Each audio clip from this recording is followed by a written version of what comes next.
আচ্ছা স্যার, কোন জায়গা থেকে কি উদ্ধার হয়েছে? ওই তো রাজনগর থেকে একটা লেপার্ড প্যাড যখন বাড়ির মধ্যে আসছিল, কয়েকজনকে খবর দিল, আমরা গেলাম যা এটা আমরা রেস্কিউ করে আনছি। আমরা রেঞ্জ অফিস ওখানে আছে, কালকে তখন আজকে রাত হয়ে গেছে, কালকেরা একটু ট্রিটমেন্ট যদি করানোর দরকার, ট্রিটমেন্ট তারপর ট্রিটমেন্ট করানোর পর আমরা দেখবো এটা কীটা কথা আছে, আমরা কিছু ভেজাল দিতে পারি বা না দিতে পারি। স্যার, কি মনে করতেছেন মানে শহর অঞ্চলে এরকমভাবে মানে বিরল প্রজাতির একটি প্রাণী উদ্ধারের ঘটনা আপনারা? অ্যাকচুয়ালি আশেপাশে তো কোনো জঙ্গল তো সব কাটাই দিতে আছে, পরিষ্কার দিতে, এটা থাকার জায়গা নাই, খাওয়ার লাগে এটাই মানুষের বাড়ি করে আশেপাশে, এটাই।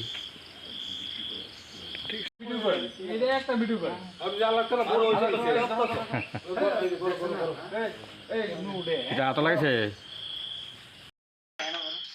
আরে উপরে মাথার দাম নালে